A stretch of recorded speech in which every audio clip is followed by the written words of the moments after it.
বিসমিল্লাহির রহমানির রহিম আলহামদুলিল্লাহ ওয়াসসালাতু ওয়াসসালামু আলা রাসূলিল্লাহ ওয়া আলা আলিহি ওয়া সাহবিহি আজমাইন ওয়া বা'দ।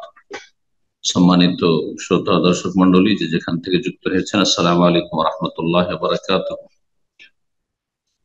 ইন্নাল হামদালিল্লাহ নাহমাদুহু ওয়া নাস্তাঈনুহু ওয়া নাস্তাগফিরুহু ওয়া নাউযু বিল্লাহি মিন শুরুরি আনফুসিনা ওয়া মিন সাইয়্যাতি আমালিনা মান ইয়াহদিহিল্লাহু ফালা মুদিল্লা লাহু ওয়া মান ইউদ্লিল ফালা হাদিয়া লাহু ওয়া আশহাদু আল লা ইলাহা ইল্লাল্লাহু ওয়াহদাহু লা শারীকা লাহু ওয়া আশহাদু আন্না মুহাম্মাদান আবদুহু ওয়া রাসূলুহু। আজকের বিষয়বস্তু জুমার জন্য গোসল করা এবং তাড়াতাড়ি জুমা মসজিদে পৌঁছা। এই মাসআলা খাস পুরুষদের সাথে। আজ আমরা এ বিষয়ে সংক্ষেপে আলোচনা করব কয়েকটি মাসআলা ইনশাআল্লাহ। আজ 28 এপ্রিল 2024। এখানে দুটো হাদিস নিয়ে এসেছেন লেখক। বলছেন, আন আবি হুরায়রা রাদিয়াল্লাহু আনহু আন্না রাসূলুল্লাহ সাল্লাল্লাহু আলাইহি সাল্লাম قال, আবু হুরায়রা রাদিয়াল্লাহু তাআলা থেকে বর্ণিত, তিনি বলেন যে রাসূলুল্লাহ সাল্লাল্লাহু আলাইহি ওয়াসাল্লাম বলেছেন, মান ইত্তাসালা ইয়াউমাল জুমআতি গুসলাল জানাবাতি, যেই ব্যক্তি জুমার দিনে গোসল করলো, জানাবাতের গোসল, গোসলুল জানাবাতে না গোসলাল জানাবাতে, যদি গোসলুল জানাবাতে মানে জানাবাতের গোসল করলো, অর্থাৎ গোসল তার ফরজ হইল, আর তারপরে জুমারও গোসল হলো, আর তার ফরজ যে গোসল সহবাসের গোসল সেটি হইল। এই অর্থ যদি করা যায়, কেউ কেউ অর্থ করেছেন, তার মানেই আরেকটি মাসলা আমরা জানতে পারি, সেটা হচ্ছে যে জুমার দিনে তাহলে সহবাস করা মুস্তাহাব। তার সহবাস না করলে তার জানাবাতের গোসল ফরজ হয় না, সহবাসের গোসল ফরজ হয়। কারণ হিসাবে উল্লেখ করেছেন যে জুমা মসজিদে তো আজকাল তো নিজের মহল্লাতে জুমা, তারপরে তো মহল্লা তো বেহায়ার পর্দার অভাব নাই, আর বেশ কিছু দূর হেঁটে যেতে হইতো, দূর দূর থেকে লোকেরা একত্রিত হইতো রাস্তাঘাটে। অনেকেই অসতর্ক থাকতে পারে মহিলারা, যার ফলে কারো দিকে দৃষ্টি পড়তে পারে, আর সেখানে গুনহার আশঙ্কা থাকতে পারে। কিন্তু সহবাস করে রাস্তাঘাটে বেরোলে সেটা সাধারণত হবে না ভালো মানুষের। তো এই জন্য বলা হয়েছে। আর অন্যরা ব্যাখ্যা করেছেন এইভাবে, মানে ইত্তাসালা ইয়াউমাল জুমআতি গুসলাল জানাবাত, যেই ব্যক্তি গোসল করলো জুমার দিনে জানাবাতের গোসলের মতো করে। গোসলাল জানাবাতে এখানে কাফ উজ্জ রয়েছে, গোসলিল জানাবাতে হারফে জার উজ্জ করে দিলে তখন যার উপর হারফে জার ছিল মজরুর, সেটিতে ফাতা হয়ে যায়, জবর হয়ে যায় আরবি গ্রামারে। গোসলাল জানাবাতে গোসলিল জানাবাতে, যে ব্যক্তি জুমার দিনে গোসল করলো গুরুত্ব সহকারে, যেমন ফরজ গোসল গুরুত্ব সহকারে মানুষ করে থাকে, বেশি পরিষ্কার পরিচ্ছন্ন হয়, কোনো জায়গায় যেন শুকনো না থেকে যায়, ঠিক ওই রকম যত্ন সহকারে গুরুত্ব দিয়ে গোসল করলো। সোম্মা রাহা, তারপরে গেল। রাহা সকালবেলা বিকালবেলা যে কোনো জায়গায় যাওয়ার ক্ষেত্রেই ব্যবহার হতে পারে, তো অধিকাংশ ক্ষেত্রে বিকালবেলা বা দুপুর বেলার পরে গমনকে বলা হয়। এখান থেকে কেউ কেউ বলেছেন জুমার সালাত আসলে জওয়ালের পরে, কিন্তু জওয়ালের পরে গেলে তো অনেক বিলম্ব হয়ে যাবে। তো আসলে এখানে সকালবেলা যাওয়ার অর্থই ঠিক, যদিও জওয়ালের পরেও জায়েজ আছে বিলম্ব করে জুমা পড়া, কিন্তু উত্তম হচ্ছে সকাল সকাল, যে যত বেশি সকাল সকাল যেতে পারবে তত বেশি সওয়াব পাবে, যেটা সামনের হাদিসের বাক্যগুলি প্রমাণ করছে। কান্নামা কাররাবা বাদানা, যে ব্যক্তি এই শর্তের সাথে গোসল করলো গুরুত্ব সহকারে, আর তারপরে তাড়াতাড়ি যাওয়ার চেষ্টা করলো, আগে ভাগে যাওয়ার চেষ্টা করলো, সেই ব্যক্তি যেন কোরবানি করলো একটি উট, বাদানা একটি উট কোরবানি বা সাদাকা করা সব। কাররাবা ইউকাররাব মানে যেমন কোরবানি করা আমাদের দেশীয় ভাষায়, ঠিক তেমনি কারবার আর আসল অর্থ হচ্ছে আল্লাহর সান্নিধ্য লাভ করা, আর সেটি সাদাকা দিয়ে হইতে পারে। কোরবানি করা সওয়াব পেল উট, বা উট সাদকা করা সওয়াব পেল। সুম্মা ওমান রাহাফিস সাদিস সানিয়া, এ তো প্রথমে যে গেল, প্রথম ওয়াক্তে, প্রথম ঘন্টায়। ওমান রাহাফিস সাদিস সানিয়া, দ্বিতীয় ঘন্টায় যারা গেল, ফাকা আন্নামা কাররাবা বাকারা, তারা যেন একটি গরু কুরবানির সওয়াব পেল বা গরু সাদাকার মাধ্যমে আল্লাহর সান্নিধ্য লাভ করলো। ওমর রাহাফিজ সাদি সালেসা, যারা তৃতীয় ঘন্টায়, যে তৃতীয় সময়টি রয়েছে সেই সময় গেল, ফাঁকা আন্নামা কাররাবা কাবসান, তারা যেন একটি দুম্বা কোরবানি করল, শিং বিশিষ্ট আকরান। তাহলে বোঝা গেল যে কোরবানির পশু যদি শিং বিশিষ্ট হয়, বিনা শিংওয়ালা চাইতে উত্তম। ওমর রাহাফিজ সাআতের রাবিয়া, আর কেউ যদি চতুর্থ ঘন্টায় গমন করে মসজিদে জুমার জন্য, ফাঁকা আন্নামা কাররাবা দাজাজা, তাহলে যেন একটি মুরগি সাদকা করে আল্লাহর সান্নিধ্য লাভের সওয়াব পেল। ওমর রাহাফিজ সাআতিল খামেসা, আর কেউ যদি পঞ্চম ওয়াক্তে, পঞ্চম ঘন্টায় গমন করে মসজিদে জুমা পড়ার জন্য জুমার দিনে, ফাকান্নামা কাররাবা বাইদা, তাহলে সে যেন একটি ডিম সাদাকা করে আল্লাহর সান্নিধ্য লাভ করলো। ডিমের কুরবানি হয় না আর মুরগিরও কুরবানি হয় না, জি। সেই জন্য এখানে কাররাবা কুরবানির অর্থ দেশি অর্থ করা যাবে না। কাররাবা মানে আল্লাহর সান্নিধ্য লাভ করা, জি। আর কোরবানিকে বা কোরবান বলা হয় বা কোরবানি বলা হয় ভারত উপমহাদেশ ভাষা, এই জন্য। না হলে আরবি ভাষায় উদ্হিয়া, জি, কোরবানি কে বলা হয় উদ্হিয়া। ফায়দা খারাজ আল ইমাম, তারপর ইমাম যখন বেরিয়ে আসে, ইমাম বেরিয়ে আসে নিজ কক্ষ থেকে বা নিজ বাড়ি থেকে, তাহলে ইমাম বিলম্ব করে আসবে, এটি হচ্ছে উত্তম। সামনে মাসলা আসবে, এই ক্ষেত্রে আমাদের দেশে কিন্তু এটা খেয়াল করা হয় না। ইমাম আগে থেকে বসে থাকে, ইমাম মসজিদের সবকিছুই দেখাশোনা সবকিছুই করতে হয়, যার ফলে প্রথম কাতারে প্রথম হয়তো মসজিদ উপস্থিত হয়েছে ইমাম আর মুয়াজ্জিন আর বসে আছে না। কিন্তু উত্তম আর সুন্নত হচ্ছে যে ইমাম নিজের কক্ষে, মসজিদ সংলগ্ন কক্ষে থাকবেন, অথবা মসজিদের পাশে তার বাসা আছে, নিজের বাসাতেই থাকবে, আর তিনি বেরিয়ে এসে সুন্নত না পড়ে সরাসরি মেম্বারে যাবেন। ফায়দা খারাজ আল ইমাম। এই জন্য আমাদের দেশে আমরা যখন ছাত্র জীবনে ছিলাম আর খারাজ আল ইমাম হাদিস এসেছিল, তখন আমরা বুঝতে পারছিলাম বিষয়টি, কারণ অবস্থা দেখছি অন্যরকম, যে এখানে দাখাল আল ইমাম, ইমাম প্রবেশ করলো হবে। এখানে খারাজ ইমাম যখন বেরিয়ে আসে, ইমাম বেরিয়ে আসে মানে নিজ বাড়ি থেকে বেরিয়ে এসে মসজিদে ঢুকে, হাজারাতিল মালাইকা, তখন ফেরেশতারা উপস্থিত হয়ে যান। ফেরেশতারা যে দরজায় দাঁড়িয়ে আছে, অন্য হাদিসে রয়েছে, দরজায় প্রস্তুত হয়ে আছেন আর নাম নোট করছেন এক এক করে, তারা এই কাজ বন্ধ করে দেন। ইয়াস্তামিউনা যিকর, আর তারপরে তারা উপদেশ শোনা শুরু করে। এখানে যিকর খুতবাকে বলা হয়, খুতবা শোনা শুরু করে। মুত্তাফাকুন, বুখারী মুসলিমের হাদিস। দ্বিতীয় হাদিস আওস বিন আওস সাকাফি রাদিয়াল্লাহু তাআলা আনহু থেকে বর্ণিত। তিনি বলছেন, সামিউতু রাসূলুল্লাহ সাল্লাল্লাহু আলাইহি সাল্লাম, রাসূলুল্লাহ সাল্লাল্লাহু আলাইহি সাল্লামকে বলতে শুনেছি, মান গাসসালা ইয়াউমাল জুমআহ ওয়া আগতাসালা, যেই ব্যক্তি গোসল করালো এবং নিজে গোসল করলো। এই হাদিসের একটা অর্থ কেউ কেউ করেছেন, গোসল করালো মানে নিজের স্ত্রী গোসল, তার গোসল ফরজ হলো, সে গোসল করলো। গোসল করার মাধ্যম হলো সে ওয়াগতাসালা, আর নিজে গোসল করলো। আর কেউ কেউ মান গাসসালা অর্থে ব্যাপকতার জন্য বলা হয়, যেই ব্যক্তি যত্ন সহকারে গোসল করবে, যত্ন সহকারে গোসল করবে। সুম্মা বাক্কারা, আর তারপরে সকাল সকাল গেল, তাড়াতাড়ি গেল।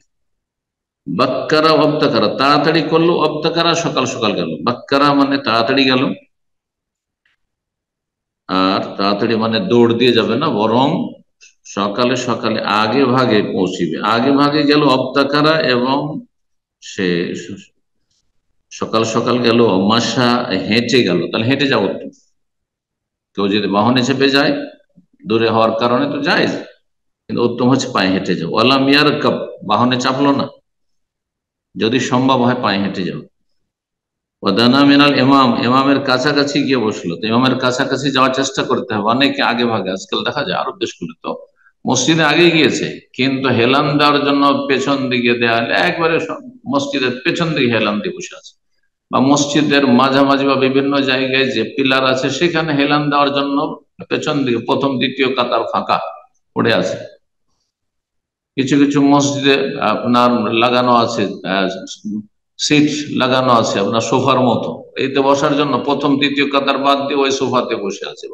না, এগুলো নেকির কাজে আগ্রহী মানুষের আদর্শ নয়।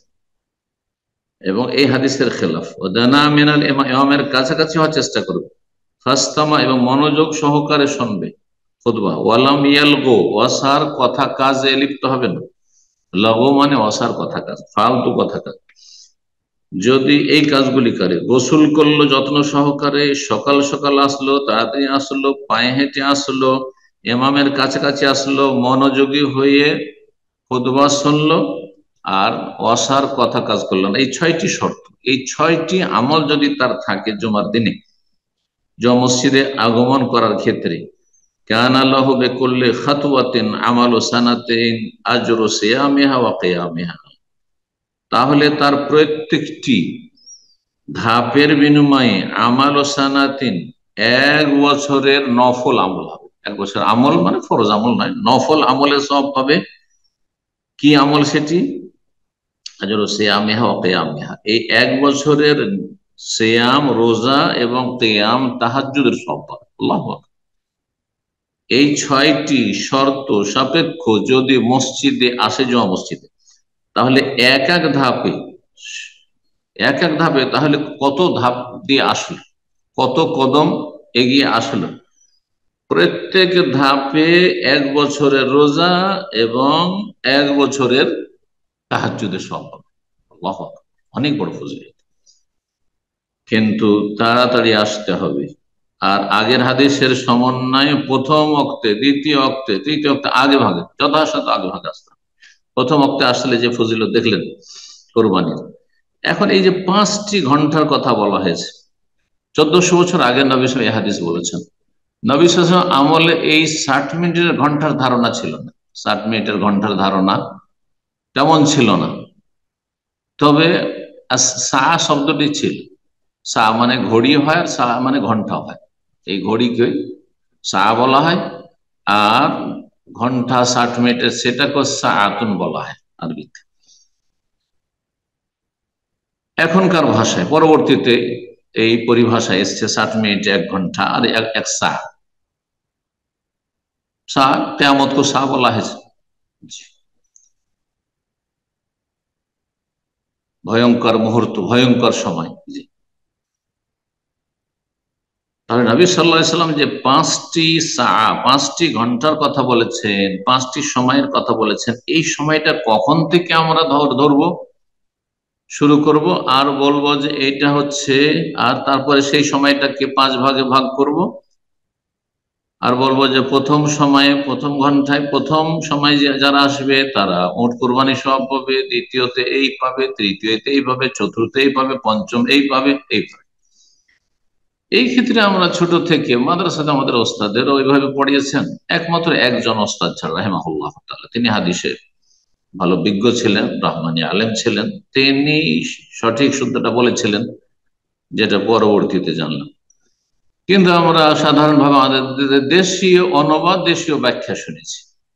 সেটা কি, যে মোটামুটি একটা মসজিদে আসা শুরু হচ্ছে, ধরেন আমাদের দেশে 11টার সময় আসা শুরু হচ্ছে, অনেক জায়গায় তো 11:30টায়। হানাফি মসজিদ ধরেন 12টা, 12:30টায় আসবো, 1টা, 1:30টাতে, 2টায় জুমা হবে।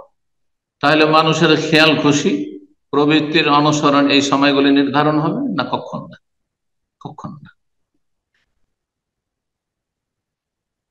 শুরু হলো ধরেন একটা জুমা মসজিদে, আমাদের দেশের প্রেক্ষাপটে বলছি, প্রথম আসা শুরু হলো 11টার সময় বা 11:30টার সময়, আর তারপরে 1 ঘন্টার মধ্যে, হ্যাঁ, সব শেষ হয়ে গেল, জুমা শেষ হয়ে গেল, আধা ঘন্টার মধ্যেই সব আসলো, আর আধা ঘন্টা পরে খুতবা শুরু হয়ে গেল। প্রথম ব্যক্তি এসেছিল আধা ঘন্টা আগে, আর শেষ ব্যক্তি ওই খুতবা শুরু হওয়ার আগখানে এসছে। তাহলে এই আধা ঘন্টা যে 30 মিনিট, এটাকে তাহলে 5 ভাগ করতে হবে, 5 6 30, তাহলে 6 মিনিট 6 মিনিট করে ভাগ করতে হবে। এই হিসাব কোন ভাষ্যকার বলেনি, আর এটা মোটেই ঠিক না। আচ্ছা, সেই সময় যদি 1 ঘন্টা হয়, 60 মিনিটের হয়, তাহলে 12 মিনিট করে হবে। এই ব্যাখ্যা কি নেওয়া যাবে? না, এটাও নয়। তাহলে শুনেন কি ব্যাখ্যা নেবেন এই ক্ষেত্রে। লেখক বলছেন যে ইয়ারিফুল মুসলিম সাআতিল খামস বিআন ইয়াকসিমা মা বাইনা তুলুই শামসি ইলা মাজিইল ইমাম ইলা খামসাতি আকসাম। একজন মুসলিম এ 5টি ঘন্টাকে শনাক্ত করবে কিভাবে? সূর্য ওঠার সময়কাল থেকে শুরু করে ইমাম খুতবায় আগমন পর্যন্ত যে সময়টা, এই সময়টাকে 5 ভাগে ভাগ করবে। 5 ভাগে ভাগ করা, সেটা 60 মিনিটে পড়ছে না 50 মিনিট করে হচ্ছে, না তারও বেশি হচ্ছে, 60 মিনিটের বেশি হচ্ছে, দেখতে হবে। এর মাধ্যমে সে নির্ধারণ করবে প্রত্যেক ঘন্টার পরিমাণ কত কত মিনিট হচ্ছে, কতক্ষণ হচ্ছে। তাহলে এখন যদি আমরা দেখি যে সূর্য উঠছে, ধরেন আমাদের দামা বলছে সূর্য উঠছে আপনার, সূর্য ওঠা থেকে শুরু করে, তাহলে সূর্য উঠছে ধরেন 5টার আগে বা 5টায় ধরে নিলাম, একটু আগে পরে সময় পরিবর্তন হচ্ছে, 5টায় ধরেন সূর্য উঠে যাচ্ছে ধরলাম। তো 5টাতে সূর্য উঠলো, আর তারপরে ইমাম খুতবা শুরু করে এখানে 11:30টায়। অধিকাংশ মসজিদগুলো 11:30টায়, কোনো জায়গায় 11:20-25 শুরু করে দেয় 11:30টায়।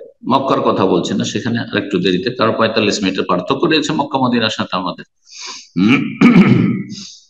তাহলে আমরা 11:30 পর্যন্ত, সকাল 5টা থেকে 6-5-11, সাড়ে ছয় ঘন্টা, 6-5-11 না, 5.5 ঘন্টা, 5.5 ঘন্টাকে আমাদেরকে ভাগ করতে হবে 5 ভাগে। তাহলে 60 মিনিটের বেশি, 60 মিনিট প্লাস হয়ে যাবে 6 মিনিট, তাহলে 66 মিনিট। তাহলে প্রথম 66 মিনিট, একবার সূর্য ওঠার পর থেকে শুরু করে প্রথম 66 মিনিট, প্রথম ঘন্টায় যারা মসজিদে আসবে তারা উট কোরবানি সব হবে। আর তারপরে দ্বিতীয় 66 মিনিট, তৃতীয় 66 মিনিট, এইভাবে। এই জন্য সাহাবাই কেমন সকাল সকাল আসা শুরু করতেন, সকাল সকাল আসতে লাগতেন। কেউ যদি আসতে পারে এইভাবে তাহলে সব হবে, আর না হলে যে ব্যক্তি সকাল 10টায় আসলো, 10টা এসে সূর্য ওঠা থেকে শুরু করে ইমামের খুতবা শুরু করা পর্যন্ত আর কোন সময়টাতে সে পড়েছে সেই হিসাবে পাবে। সে ডিমও পেতে পারে, আর সে মুরগিও পেতে পারে, আর কিছু নাও পেতে পারে, খুতবা শুরু হয়ে গেল। আশা করি বিষয়টি ক্লিয়ার হয়েছে। বলছেন তারপরে লেখক, ওয়াক্তু সাইয়াল মুস্তাহাব ইলাল জুমা ইয়াবদা মিন তুলুইশ শামস। আচ্ছা, জুমায় আসার সবচেয়ে উত্তম ওয়াক্ত কখন শুরু হয়? বলছে মিন তুলুইশ শামস, সূর্য উঠে গেলে। সূর্য ওঠার আগে মুস্তাহাব নাই, সূর্য ওঠার আগ পর্যন্ত ফজরের সময় রয়েছে। সূর্য উঠে গেল তখন থেকে শুরু হয়ে গেল জুমায় আগমনের সময়। এই রকমের গোসল, গোসলটা তাহলে রাতের গোসল যথেষ্ট নয়, লেখকের গোসলও সকালবেলা হইতে হবে। আম্মা ওয়াক্তু সাইয়্যিদ ওয়াজিব ইলাল জুমা, জুমায় আসা ওয়াজিব কখন হয়ে যায়? যখন আজান হয়ে যায়, আসল আজান। আসল আজান হচ্ছে খুতবা শুরু হওয়ার আজান। ইমাম যখন মেম্বারে বসলো আর খুতবা শুরু হবে, তখনকার আজানটি হচ্ছে আসল আজান। ইজা দাখালাল ইমাম, যখন ইমাম প্রবেশ করলো মসজিদে এসে খুতবা দেওয়ার জন্য। তারপরে আসলে গুনাহগার, তারপরে যদি খুব বিনা ওজোর বিলম্ব করে তাহলে গুনাহগার, আর ওজোর থাকলে আল্লাহ মাফ করো। বলছেন লা ইয়াজুজু লিমান তালজামুল জুমআ আস-সাফার ফি ইয়াউমিহা বাদাল আযানিস সানি। আজান হয়ে গেছে, ইমাম খুতবা শুরু করে, তারপরে কেউ বাড়ি থেকে সফর শুরু করছে, আজান শুনতে পাচ্ছেন, আর আজান হওয়ার পরে, খুতবার আজান শুরু হওয়ার পরে সফর করা জায়েজ নয়, নিরুপায় না হবে। জুমার দিন এমনি সফর করা জায়েজ আছে, কিন্তু উত্তম জুমার দিন সফর না করা, যাতে করে সফরে জুমাটা ছুটে না যায়। কিন্তু আজকাল ধরেন ফ্লাইটে হয়তো জুমার দিনে আপনি সুবিধা পাচ্ছেন, আপনার সুবিধা হচ্ছে, ট্রেনে আপনি জুমার দিনে পাচ্ছেন, অন্য দিনে পাচ্ছেন না।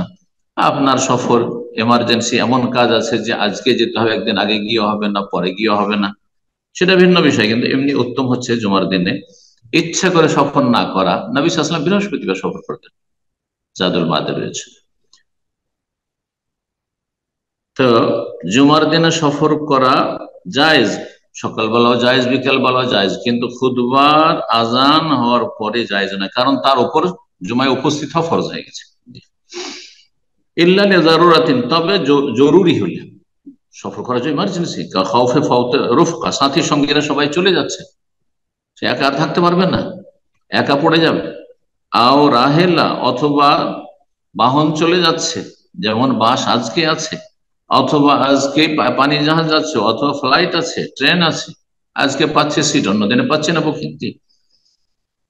কারণ মহান আল্লাহ ইরশাদ করেছেন সূরা জুমার আয়াত নম্বর 9, ইয়া আইয়ুহাল্লাযীনা আমানু, হে ঈমানদারগণ, ইযা নুদিয়া লিস-সালাতি মিন ইয়াউমিল জুমআহ, জুমার দিনে যখন সালাতের আযান দেওয়া হয়, ফাসআউ ইলা যিকরিল্লাহ, তখন আল্লাহর জিকির শোনার জন্য, মানে খুতবা শোনার জন্য ছুটে এসো।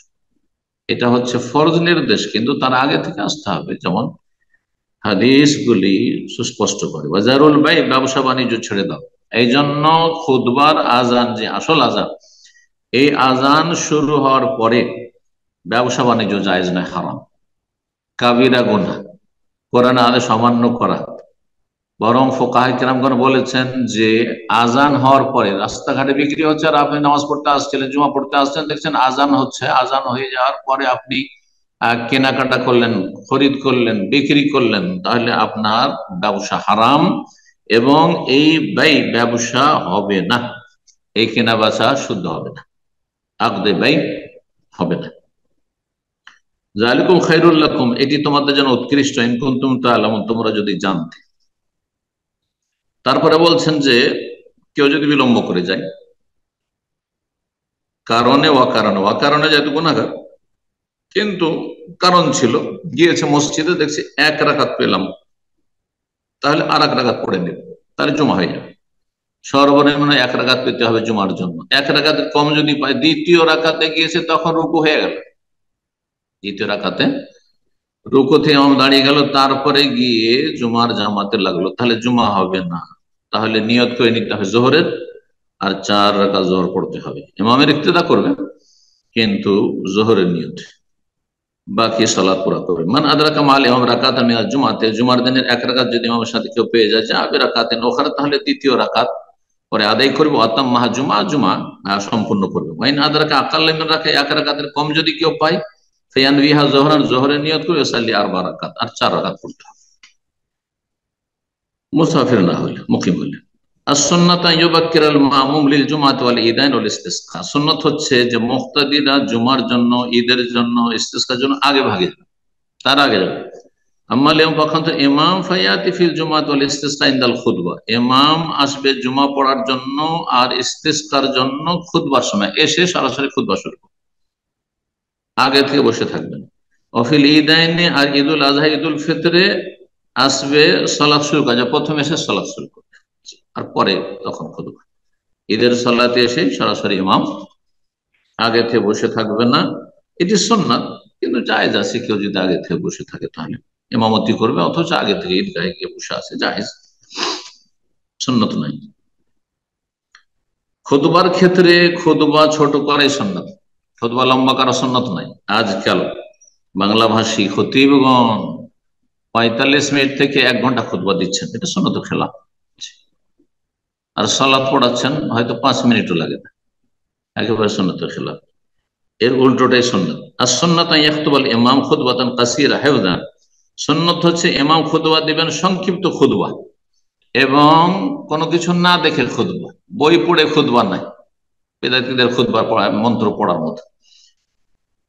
কিন্তু কেউ যদি খুতবা দেওয়ার যোগ্যতা না রাখে, হ্যাঁ, মুখস্থ খুতবা দিতে পারছে না, তাহলে কোনো একটা পেপার নিয়ে আছে, আর পেপার দেখে পড়ছে, অথবা একটা বই দেখে খুতবা পড়ছে, জায়েজ রয়েছে। আমসাকা বিয়াদিল ইউমনা, ডান হাতে সেটা ধরবে, কারণ আল্লাহর কালামটা তো রয়েছে, রাসূলুল্লাহ সাল্লাল্লাহু আলাইহি ওয়াসাল্লাম রয়েছে। আর হাতে লাঠি নাও সুন্নাত, বলছে ওয়ালা ভাই ইয়াতামিদ আলাল আসা, লাঠি নাও, অথবা ধনুক, ধনুকের কথা রয়েছে হাদিসে, সেজন্য বলছে। অথবা কোন দেয়ালে ভর দিলেন, বাম হাত দেয়ালে দিয়ে রেখেছেন মেম্বারের, অথবা যে কোনো জায়গায়। একজন বক্তা, আলোচক যদি কোনো কিছুতে হাত দিয়ে রাখে, তাহলে সে বেশি হিম্মত পায়, বিশেষ করে প্রাথমিক অবস্থায়, যখন মানুষের ভিতরটা কাঁপে।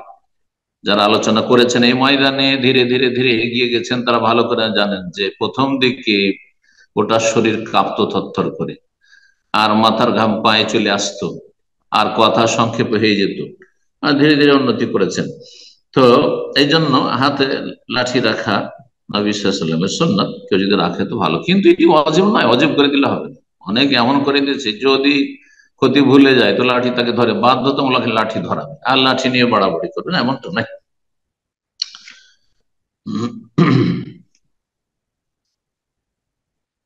জুমার খুতবা হবে দুটি। জুমার খুতবা হবে দুটি। আরব দেশগুলিতে আরবিতে হবে, যেখানে সিংহভাগ, হ্যাঁ, শ্রোতা হচ্ছে আরবি, কিন্তু যেখানে অধিকাংশই বা প্রায় অনারব, তো যেই ভাষাভাষী সেখানে বসবাস করে তাদের ভাষায় খুতবা হইতে হবে। খুতবা মানে খেতাব করা, সম্বোধন করা। আর আরবি দিয়ে বাঙালি জাতিকে খেতাব, সম্বোধন, অ্যাড্রেস করা সম্ভব নয়, সুতরাং এটি অযৌক্তিক খুতবা, মন্ত্রপাঠ। এটি এটা মোটেই ঠিক না। আর এই আরবি খুতবার কারণে বড় বড় দুনিয়ার শিক্ষায় শিক্ষিত আর বড় বড় পদস্থ ব্যক্তিরা জুমা পড়তে বাধ্য, কারণ তারা মুসলিম, জুমা পড়তে আসেন, ঈদ পড়তে আসেন, কিন্তু কিছুই দিন সম্পর্কে শিখতে পারেন না, দিন শেখার সুযোগ পান না। আল্লাহ সঠিক বুঝ দান করুন, আমাদের দেশের বিদাতি আলিম সমাজকে সংশোধনের তৌফিক দান করুন। সালাত আদায় করতে হবে আরবি ভাষায়, সালাত আদায় করতে হবে আরবি ভাষায় অবশ্যই, জি। কিন্তু জুমার খুতবা দেখবে যে সেখানকার অধিকাংশ শ্রোতা কোন ভাষাভাষী, সেই ভাষায় খুতবা দেবে। আর অন্য ভাষা প্রয়োজন হলে অনুবাদ করবে, অনুবাদ করা যায় রয়েছে, অনুবাদ করবে পরে। যদি মুসাফির ব্যক্তি যদি চলন্ত অবস্থায় থাকে, চলমান অবস্থায় রাস্তায় চলছে, তাহলে জুমা ওয়াজিব নাই। কিন্তু কোন জায়গায়, এমন জায়গা দিয়ে অতিক্রম করছে যে সেখানে জনপদ রয়েছে, লোকজন বসবাস করে, আর আজান শুনতে পেল, আর তারপরে সেখানে থামলো না, সেখানে একটু বিশ্রাম নিতে চাইলো, তাহলে জুমা পড়া আছে। অনেকে গিয়ে হোটেলে অবস্থান করছেন, এক জায়গা থেকে আরেক জায়গায় গেছেন, ধরুন দমম থেকে কেউ গেছে রিয়াদে। মক্কা মদিনা গেলে তো মানুষ মোবারক জায়গায় গেছে, সেখানে গিয়ে জুমা পড়ে কষ্ট করে, যত কষ্ট হোক না কেন। কিন্তু অনেকে রিয়াদ গিয়েছেন, জেদ্দা গিয়েছেন, আর হোটেলে হোটেলে আসি, আমি তো মুসাফির, আর এই বলে জুমা পড়েন না। অবশ্যই পড়তে হবে। আপনি যখন অবস্থান করে রয়েছেন, আজান শুনছেন, আপনার উপর জুমা ফরজ। মুসাফির উপর জুমা একেবারে ফরজ নাই, কথা ভুল। মুসাফির যদি চলন্ত অবস্থায় থাকলে তাহলে জুমা ফরজ নেই, কিন্তু যখন অবস্থান করবে, আজান শুনবে, তাহলে সে আজানের ডাকে সাড়া দেওয়া তার জন্য আবশ্যক। তাই বলছেন সেখানে যদি সে বিশ্রাম করে, লাজিমাতু সালাতুল জুমা, জুমার সালাত তার জন্য আবশ্যক। আর মুসাফির যদি খুতবা দেয়, মুসাফির যে ইমামতি করে, তবুও জায়েজ রয়েছে, তবুও জায়েজ।